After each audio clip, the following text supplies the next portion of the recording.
So some of you might have seen my tutorial on how to create a panorama using a mirrorless or DSLR camera, where I took some shots and then I stitched them together in Lightroom, which is where I am right now. And this is the shot.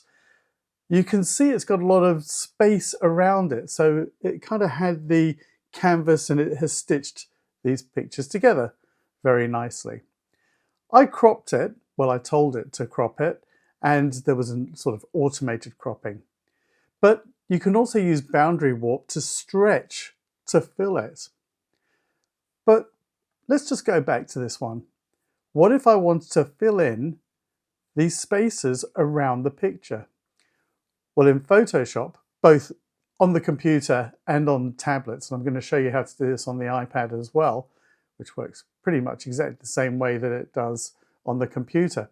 But it's basically using AI to fill in all of these blanks around here. But just how good is it? Well, I think we should take a look. I'm just going to brighten this picture up just a little bit. Let's just do that.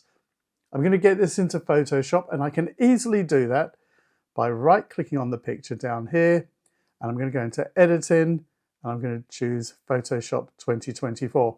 That's the one that's got this generative fill, these AI tools. Many of you are worried about AI. A lot of people are worried about AI. And in photography, I think it has some uses. A little bit worried about some of the things that it can do, like create objects and things like that. But for filling in blanks like this and the remove tool, of which I've got a video for that as well, I think, well, this could be a bit of a game changer.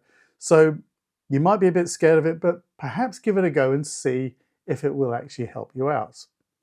So what I've got is my picture in here now, and you can see it's got the blank space around it. These checkerboard actually tells me that it's transparent.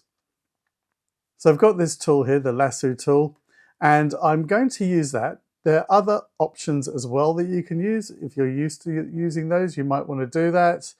There's ones here like the quick selection tool. So maybe let's just do one with this, where I'm just going to draw around here, and I'm not even being very careful here, that empty section. And when I do, this toolbar pops up with Generative Fill, and I click on that. Now, if I wanted something specific in there, like a bird, a plane, or something like that, I could type that in. But I'm just going to click on Generate. And when you do that, it's kind of like going to fill in just the blank spaces. So let's see what that does. This can take a little bit of time, and it can depend on your connection speed, also the processor you've got, and things like that. But let's just take a look here. Should be done in just a moment. In other versions, when I do this, I'll probably speed that up just a little bit. Look at that, it's filled in that cloud there. Isn't that kind of amazing? So I'm just going to use this tool again. I'm going to come around like this. That's got that selected. I've included a bit too much there, but let's try the generative fill now. Let's hit Generate. Okay, so I cut out a bit there to speed it up so you didn't have to sit there watching it go through that progress bar. What you'll notice is over here on the right hand side, it's got variation. So it's not just generating that version of the sky, which it's done a good job. Let's just see the other options it's got. Oh, okay. So kind of different cloud patterns there. Oh, which one should I go for? I think I'm going to go for that one. No particular reason. I just happen to like it. But let's have a look at this bit over here on the left and at the bottom, because it's got the paving here as well, these bricks. So let's just start there. Come all the way around here. Sorry, all a little bit wonky, doing this in a bit of a hurry. Okay, let's hit Generative Fill. Let's hit Generate, and let's see what it comes up with. Again, I've edited that out, but hey, look at that. That's not too bad. Now, I did try this earlier. That looked a lot better. These bricks here look a little bit wonky. They don't look quite right. Let's just click again. Oh, look at that. Let's go to that's the variations on the right-hand side here. Oh, that's much better. Let's see this one.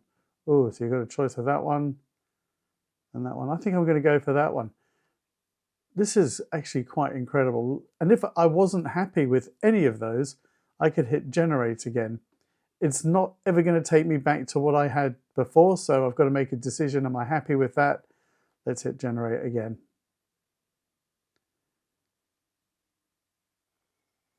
Okay, let's try these variations here. Yeah, I think, you know what? I think I'm going to go for the middle one. That's pretty good, actually. And just one more. Let's just do this bit here. So I'm just doing this with the mouse. Maybe I got a bit too close to that edge, but we'll see. This seems to be doing a pretty interesting job. So let's hit generative fill again. I'm going to hit generate. Okay, so I've edited that bit out to speed it up, but goodness, look at that. That's great. I'm not even going to try the other variations. So that's what it does here. Very quickly, I just want to show you the thing that people are worrying about. I'm going to just circle that bit there, select it, hit generative fill. I'm just going to type in boat. Hit generate. And this is where it's going to give me options. It should create a boat here on the Thames. I don't know how good this is going to look because I didn't try it beforehand. I just selected that size there. Maybe I should have chosen a different size. Oh, well, that doesn't look too convincing, does it? But hang on, there's some variations here. Okay. Well, that one doesn't look very realistic, but not too bad. I could hit generate again. And again, I'm cutting out the progress bars on these, so it's speeding it all up. So let's just hit generate. It's going to give me different options. Okay, maybe I should have stuck with the first one I had there. Yeah, and I think also if I'd have chosen a bigger area, that might have been a bit better. But I can use these arrows here on the toolbar to go through all the options I had. I think this is the bit that people are really worried about. But let's just take a quick look at doing it on the iPad that I have just over here. Okay, so I'm here on my iPad now. This is the image here in Lightroom. I'm going to take this into Photoshop by clicking at the top here, or rather tapping at the top, and it's got Edit in Photoshop. And basically, it's going to do the same thing. The advantage I've got here, I wasn't using a tablet, a Wacom tablet over there to select, but I'm using the pencil here on the iPad, and that might just give me a bit more control. So I'm just going to circle that. I've got that tool over here as well, the lasso tool over there. And again, it's popped up down the bottom here with generative fill. I'm going to tap on that. I'm not going to type in anything in there. I'm just going to get it to fill. I'm just going to hit generate. And it's whizzing along here.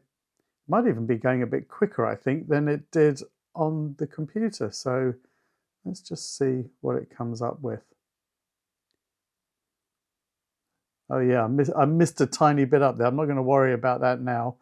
Let's just do this bit here with the paving. Let's just come around here. I didn't do a good job there.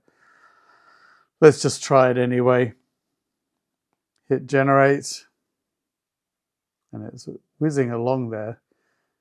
Seems to be going pretty quickly if you ask me. This could end up being a bit time consuming. As you can see, there's variations and there's all sorts of things. So you've got to weigh up whether or not you think this is worthwhile. That did a pretty good job, except for the fact that I didn't do a good job of the selection. Let's try to do a bit of a better job over here, although I've probably gone a bit too far. Let's just deselect that. There's a button there to do it, so let's just do a bit of a better job. Come around. There we go. That's better. Hit the generative fill. Generate. I could then use things like the remove tool, cloning and things to just fix up little bits if I need to. But this has really helped me out. And I know that some of you will be a bit skeptical, but you know what? This is probably the future. And I think, sadly, for some of us, we have to embrace it. I actually see it as potentially probably a really good thing. But as I said before, I'm a little bit worried about what I'm just going to do next, which I'm just going to do here. I'm going to choose a bigger section and put in a boat again on this. So let me see, it's just about to finish that. It's having a good think there. Okay, right, not too bad a job there. I'm just going to do that trick with the boat again, but let's put that over here. Let's just do generative fill. Let's type in boat, generate. So, okay, it's put that boat in there. Well, maybe it's not quite the one I wanted. Maybe I can move it around a bit, but that's going to make it look funny around the edges there. And I could then send that back to Lightroom. So there you have it. That's what you can do with generative fill.